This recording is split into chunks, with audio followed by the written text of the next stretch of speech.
అందరం మీకు రుణపడి ఉన్నామని మరొక్కసారి తెలియజేస్తున్నాం. నేటి ఈ సభకు కారణమైన స్త్రీ శక్తికి వందనం. మా యువ కిషోరాలకి వందనం. అండగా నిలిచిన అన్నదాతకు వందనం. ప్రతి తల్లికి వందనం. కార్యకర్తల కష్టానికి త్యాగానికి వందనం. తమ్ముళ్ళు, ఎన్నికల ముందు ఎంత ఉత్సాహంగా కసిగా ఉన్నారు, నేడు అలాగే ఉన్నారు. తెలుగు తమ్ముళ్ళ స్పీడ్, జన సైనికుల జోరు, కమలదళ ఉత్సాహం. ఇంకేమైనా ఎదురుందా తమ్ముళ్ళు అని అడుగుతున్నా మిమ్మల్ని. ఈ సభ రాజకీయాల కోసరం కాదు, ఓట్ల కోసరం కాదు, ఎన్నికలు కూడా లేవు. ఇదొక బాధ్యత కలిగిన ప్రభుత్వం, జవాబుదారీ ఉండే ప్రభుత్వం, ఇచ్చిన మాట నెరవేర్చిన ప్రభుత్వాన్ని చెప్పడానికి అనంతపురానికి వచ్చావని చెప్పి కూడా నేను మీకు తెలియజేస్తున్నా. సూపర్ 6 హామీని సూపర్ హిట్ చేశామని చెప్పేందుకు వచ్చాం.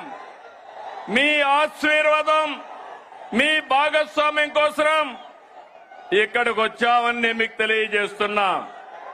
ఇప్పుడే కేశవ్ గారు చెప్పారు, బాధ్యత అంటే నేపాల్లో ఆందోళన జరుగుతున్నాయి.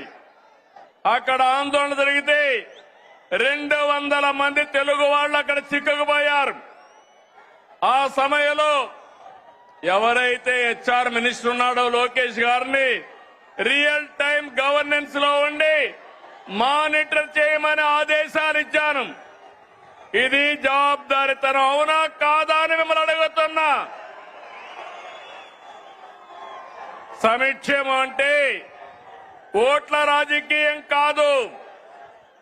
సంక్షేమం అంటే తాత్కాలిక అవసరాల్ని తీర్చడం కూడా కాదు.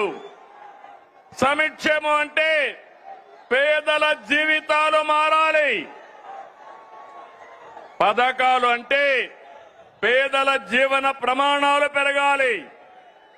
అందుకే అన్ని వర్గాలతో చర్చించి 2024లో సూపర్ 6 హామీ మీకు ఇచ్చాం.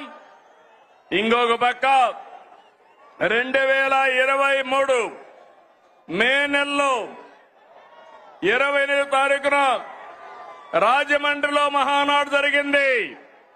సూపర్ 6 ను ప్రకటించాం.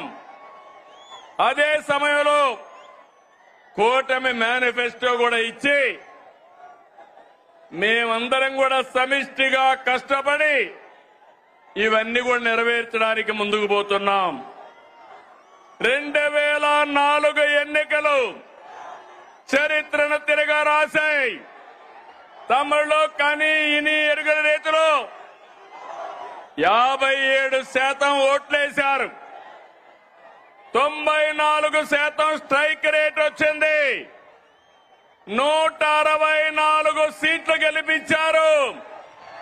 ప్రతిపక్షానికి హోదా లేకుండా చేసిన మీకు మనస్ఫూర్తిగా అభినందనలు. ఇంకొక పక్క 21 లోకసభ సీట్లు గెలిపించారు. అయితే గత ప్రభుత్వం ప్రజావేదిక కూల్చివేతతో విధ్వంస పాలన మొదలుపెట్టి రాష్ట్రాన్ని అగాధంలోకి నెట్టేసింది. 10 లక్షల కోట్ల అప్పులు, తప్పులు, పాపాలు, అక్రమాలు, వేధింపులు, దోపిడీలు, దౌర్జన్యాలు, మహిళలపై అత్యాచారాలు, అవినీతితో అంతటా అశాంతి. అభద్రత కలిగించారు. 93 కేంద్ర ప్రాయోజిత పథకాల్ని నిలిపివేశారు.